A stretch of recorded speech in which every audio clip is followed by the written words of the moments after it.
नमस्कार विद्यार्थियों।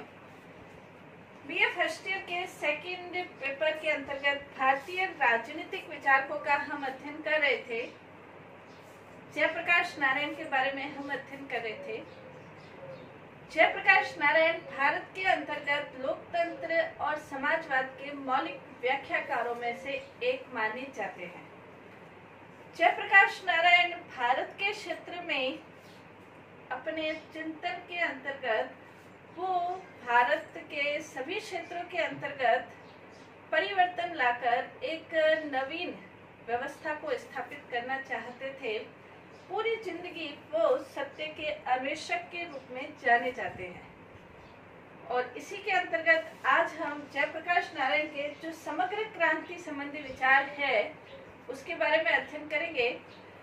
जयप्रकाश नारायण के जो समग्र क्रांति संबंधी विचार है वो उनके जीवन के अंतिम वर्षों के चिंतन का केंद्र माना जाता है।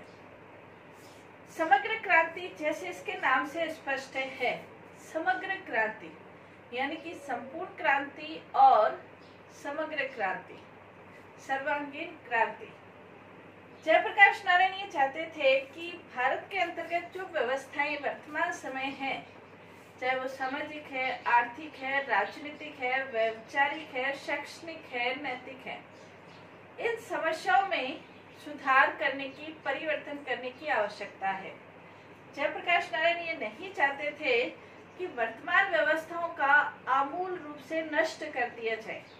वो ये चाहते थे कि इन व्यवस्थाओं में परिवर्तन किया जाए और परिवर्तन करके सुधार किया जाए, जिससे एक सामाजिक व्यवस्था सुचारू रूप से बन सके या कायम हो सके। और इसीलिए उन्होंने अपने चिंतन के क्षेत्र में समग्र क्रांति की जो अवधारणा है उसको प्रस्तुत किया है। समग्र क्रांति क्या है, तो उसके अंतर्गत जयप्रकाश नारायण ये कहते हैं कि समग्र क्रांति में व्यक्ति और समाज दोनों में, व्यक्ति में भी और समाज में भी, दोनों में सर्वांगीण परिवर्तन लाने की सामर्थ्य निहित है। समाज के क्षेत्र में भी सर्वांगीण परिवर्तन, समाज में भी प्रत्येक वर्ग, प्रत्येक जाति, प्रत्येक व्यवस्था, इन सब में परिवर्तन, और व्यक्ति के क्षेत्र में भी सर्वांगीण परिवर्तन, व्यक्ति के स्वयं के क्षेत्र में भी सर्वांगीण परिवर्तन। तो समाज और व्यक्ति दोनों के क्षेत्र में जो परिवर्तन लाने की सामर्थ्य निहित है उसको जयप्रकाश नारायण समग्र क्रांति कहते हैं। समग्र क्रांति जैसे इसके नाम से स्पष्ट है, संपूर्ण क्रांति, सभी क्षेत्रों में क्रांति। तो ये कौन कौन से क्षेत्र है ये भी जयप्रकाश नारायण स्पष्ट करते हैं। इसके अंतर्गत प्रमुख रूप से 7 क्षेत्र हैं, जैसे सामाजिक क्षेत्र, आर्थिक क्षेत्र, राजनीतिक क्षेत्र, सांस्कृतिक क्षेत्र, वैचारिक या बौद्धिक क्षेत्र, शैक्षणिक क्षेत्र और नैतिक और आध्यात्मिक क्षेत्र। इन सभी क्षेत्रों में क्या परिवर्तन किए जा सकते हैं और इन परिवर्तन से सामाजिक और राजनीतिक क्षेत्र में किस प्रकार से सुव्यवस्था को स्थापित किया जा सकता है, इसी के संदर्भ में जयप्रकाश नारायण कहते हैं। जैसे पहला हम कह सकते हैं संपूर्ण क्रांति का नैतिक और आध्यात्मिक आयाम। जयप्रकाश नारायण कहते हैं कि व्यक्ति के अंतर्गत नैतिक का जो आध्यात्मिक और नैतिक आयाम है उसमें परिवर्तन होना चाहिए। तो इसके अंतर्गत जयप्रकाश नारायण ने ये कहा कि जो इनका नैतिक और आध्यात्मिक आयाम है इसके अंतर्गत न तो विलासित अति भौतिकता है उसका निषेध है और न ही अति जो त्यागपूर्ण जीवन है उसका निषेध है, बल्कि दोनों के समन्वय की स्थापना की गई है। यानी कि व्यक्ति को जो आवश्यक उसकी भौतिकता है वो उसका प्रयोग करे, लेकिन साथ ही साथ आध्यात्मिक दृष्टि से और नैतिक दृष्टि से उसका प्रयोग करे। वो ये कहते हैं जयप्रकाश नारायण कि मनुष्य के भौतिक आवश्यकताओं के ऊपर नैतिक और आध्यात्मिक अंकुश रहना चाहिए। व्यक्ति को भौतिक सुख सुविधाएं प्राप्त जरूर हो, लेकिन व्यक्ति वो भौतिक आवश्यकताओं के ऊपर अवश्य नैतिक और आध्यात्मिक अंकुश रहना चाहिए। वो ये कहते हैं कि नैतिकता या आध्यात्मिकता वास्तव में क्या है, तो उसका उत्तर देते हुए जयप्रकाश नारायण ये कहते हैं कि जैसे दूसरों के लिए त्याग करना, दूसरों के साथ अपने सुख को बांटना और दूसरों के दुखों का हिस्सा बनना, दूसरों के दुखों को बांटना या उसका हिस्सा बनना, यही सच्ची आध्यात्मिक साधना है। यानी कि आपके पास सुख है तो आप सुख को दूसरों के साथ बांटो और दूसरों के यदि दुख है तो उनको कम करने की कोशिश करो। यही सच्ची आध्यात्मिक साधना जयप्रकाश नारायण ये कहते हैं। वो ये कहते हैं कि वर्तमान समय जो मनुष्यों के अंतर्गत जो लोग है, मोह है, स्वार्थ है, यदि इनकी जड़ें उखाड़ कर फेंक दी जाए, लोभ, मोह और स्वार्थ, इनकी जड़ें यदि उखाड़ कर फेंक दी जाए तो वास्तव में सच्ची क्रांति हो सकती है और यही आध्यात्मिक और नैतिक क्रांति हो सकती है।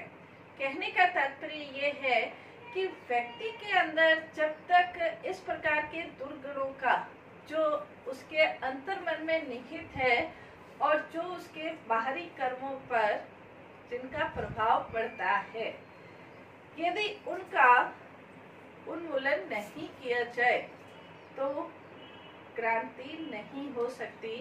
इसलिए वो ये कहते हैं कि स्वार्थ, लोभ, लालच, इनका उन्मूलन ही वास्तविक क्रांति कही जा सकती है। जैसे वर्तमान समय यदि हम देखें तो कोरोना महामारी के बचाव के लिए अनेक प्रकार के प्रयास हो रहे हैं, लेकिन इन प्रयासों के ऊपर जो सबसे बड़ी बाधा व्यवधान उत्पन्न हो रहा है वो कालाबाजारी के कारण उत्पन्न हो रहा है। कालाबाजारी के मूल में जो तत्व है वो नैतिकता या आध्यात्मिकता को अनदेखा करने के कारण ही वो उत्पन्न होते हैं। व्यक्ति अपने स्वार्थ के वशीभूत होकर दूसरों की जिंदगी को दांव में लगा रहा है।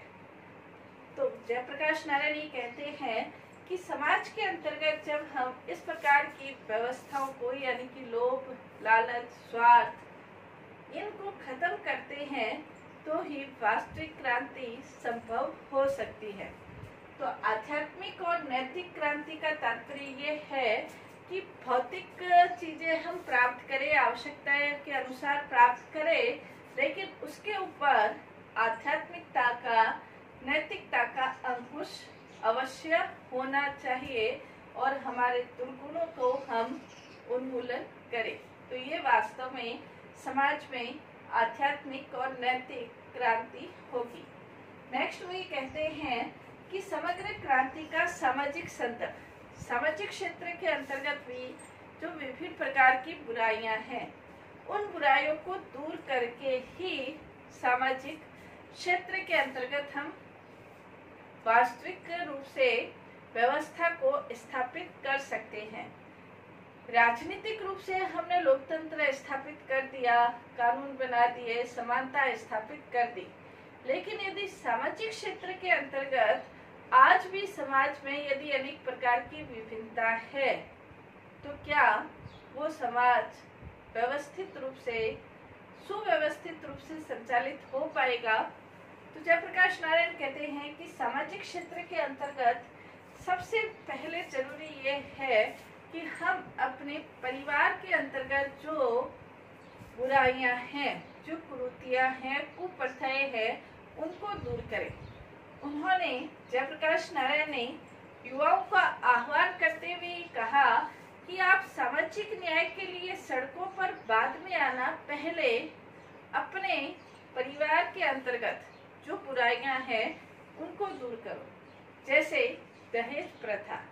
दहेज प्रथा के कारण जो महिलाओं के साथ बुरा व्यवहार होता है या उनको जिंदा जला दिया जाता है, इस प्रकार की कुप्रथाएं अपने परिवार से पहले खत्म करें, फिर सामाजिक न्याय की दिशा में हम सड़कों पर उतरे। साथ ही उन्होंने ये कहा कि सामाजिक क्षेत्र के अंतर्गत जो छुआछूत की व्यवस्था है, एक व्यक्ति दूसरे व्यक्ति के साथ जो अस्पृश्यता का व्यवहार करता है वो व्यवहार नहीं करे।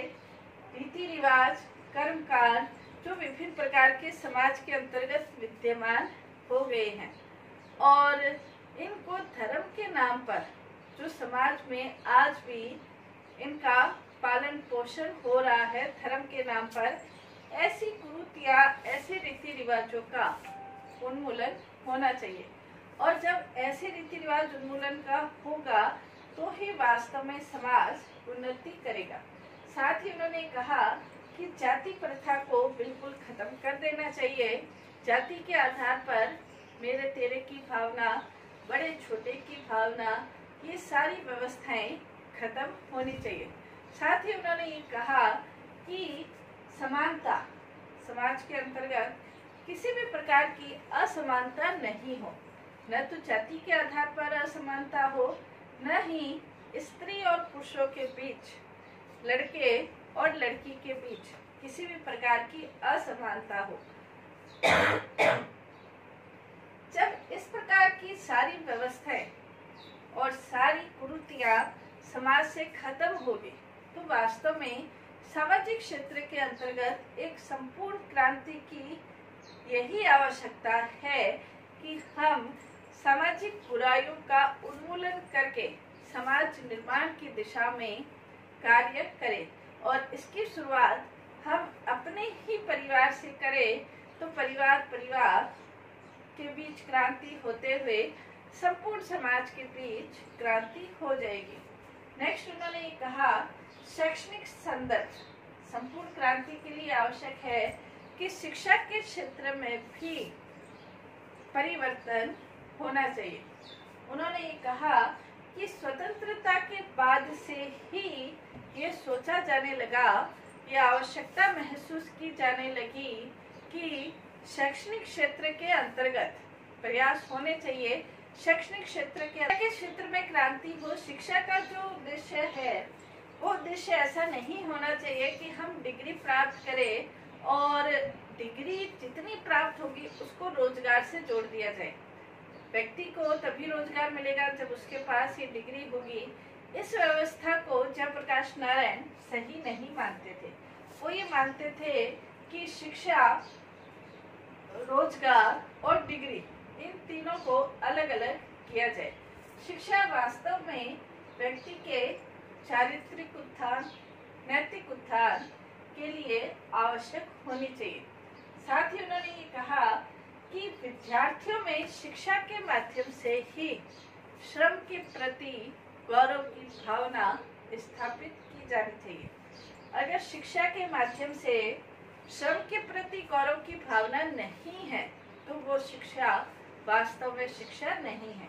साथ ही उन्होंने ये कहा कि शिक्षा के द्वारा विद्यार्थियों में आत्मनिर्भरता की भावना होनी चाहिए, आत्मनिर्भर बनने चाहिए। शिक्षा प्राप्त करके बेरोजगारी की लाइन में नहीं खड़ा हो, बल्कि शिक्षा प्राप्त करके व्यक्ति आत्मनिर्भर बन सके, इस तरह के शैक्षणिक परिवर्तन की आवश्यकता है। साथ ही उन्होंने ये भी कहा कि अनिवार्य और निःशुल्क शिक्षा सभी के लिए प्राप्त होनी चाहिए। व्यक्ति अनिवार्य शिक्षा और निःशुल्क शिक्षा, राज्य के द्वारा ये प्रयास किया जाना चाहिए कि अनिवार्य और निःशुल्क शिक्षा की व्यवस्था कर सके ताकि व्यक्तियों के अंतर्गत साक्षरता सभी व्यक्तियों का अधिकार बन सके।